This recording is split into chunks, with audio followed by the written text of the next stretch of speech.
Working with this iPhone 14 Pro's video footage extensively over the last week or so has revealed some serious problems for those looking to utilize this phone for video. So here are 5 things wrong with the video on the iPhone 14 Pro and some ways to fix them. Cinematic mode is not good enough. Looking at cinematic mode for a sit-down interview or in certain environments, it looks really convincing. But in other situations, it looks absolutely terrible and it doesn't take much to break it. Certainly don't use it with anything donut shaped. Also, I noticed another weird quirk of using this mode when I imported this footage directly from my iPhone using image transfer. The cinematic blur was gone. Only when I airdropped the clips to my computer was the cinematic blur visible. Overall, cinematic mode is cool, but only in very specific situations. It's certainly useful for food porn, for example, but most of the time you're better off using the main 1x or 2x lens's natural depth of field and the separation it creates, rather than trying to apply this effect. ProRes mode is pointless. The raw photo mode for this camera is absolutely amazing and you can recover a huge amount of information. And looking at this side-by-side test, there is a really noticeable difference compared to the compressed option for photos, particularly in terms of the color interpretation and reproduction. On the other hand, filming in ProRes HQ mode for video doesn't make a huge difference to the final image. Yes, there's more information and latitude for you to do color grading, and it'll probably be easier for your computer to edit, but the increased file size is not worth the barely noticeable trade up in quality. iPhone's algorithm shooting faces. The iPhone video algorithm always does something weird to people's faces, softening people's features. If I can put my conspiracy hat on for a moment, I think it's because people don't want to see wrinkles on their faces, and Apple knows this, so essentially whenever the iPhone thinks that it's tracking a face, it adds some type of softening filter, and this in turn leads to people being more pleased with the video results for portraying them in a more flattering but also strange and unrealistic way. What bothers me about this, apart from the fact that you can't turn it off, is the fact that you can get a very sharp background, but then people's features are kind of soft and mushy and lacking the same detail as the rest of the image. Also, the iPhone still generates these weird overly orange skin tones, and I can't help but be reminded of scenes from Charlie and the Chocolate Factory whenever I look at footage I've shot of people. Data transfer. Now this is my biggest problem with the iPhone 14 and its biggest disappointment: the limited ways you can transfer your footage to your computer for editing. The ability to take raw photos and shoot in ProRes means a half-day shoot like this ate up the entire 256 gig of phone space. This is to be expected, but the real problem comes when trying to transfer this footage to your computer to edit. The lightning cable you use to charge and transfer footage from your phone gives you USB 2.0 data transfer speeds, which just isn't remotely fast enough when you're moving around this size of video or photo files, making transfer sessions last for hours, and that's if they don't freeze halfway through.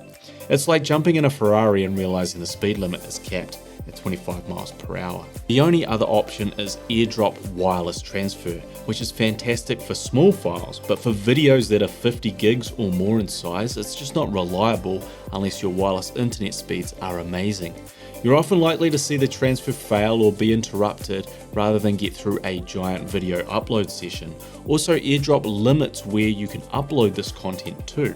It can only transfer to your computer's downloads folder, which is a problem if, like me, you use external drives for your storage of all your larger video files.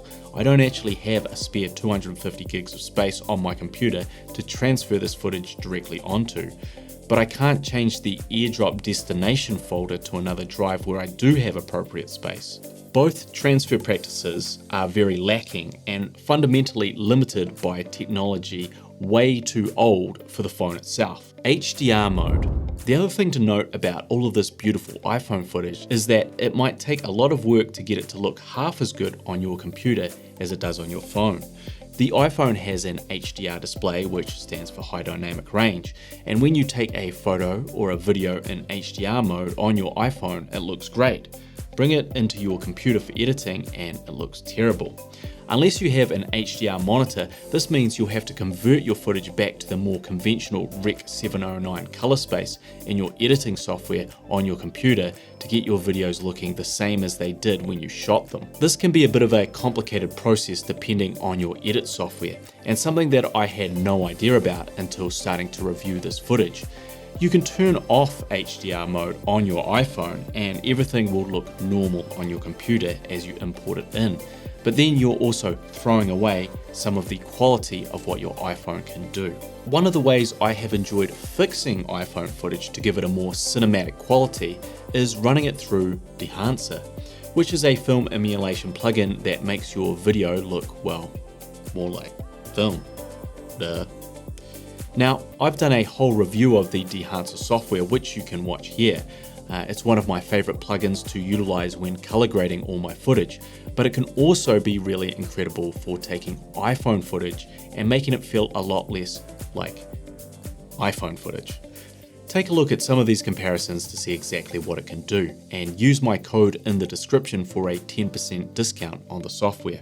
The team at Dehancer are also working on an iOS version of Dehancer for photos. This lets you apply these same film emulation effects to your photos as well as video, all from the convenience of your phone. It's intuitive and easy to use and can give your photos a huge amount of character. Just open the app, select the photo you'd like to adjust, pick your film stock, then make further manual adjustments with the slider controls until you have something you're happy with, and then export it. It's that simple. The photo version of the app is now available in the iOS App Store. Another thing that I've found very helpful for getting better photo and video from the 14 Pro is to manually adjust the exposure. The iPhone's natural tendency is to get rid of every shadow and try and expose people's faces as brightly as possible. This eliminates shadows on people's faces, but it also eliminates contours and shape and the 3D texture that these natural shadows create.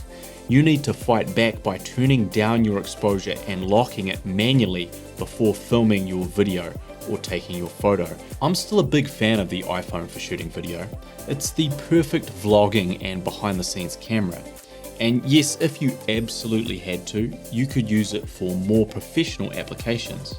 But remember, if you're choosing to shoot on an iPhone and your client has an iPhone in their back pocket, why the hell are they paying you? If you found this video helpful, please consider liking and subscribing. I'll have more content exploring using your phone to make films in the near future. As always, I am the Savage Filmmaker, and I'll see you when I see you. See you when I don't want to vomit, because man, I feel real sick. And I swear it's because I ate a cupcake that should have been thrown away. And I just went ahead and ate that.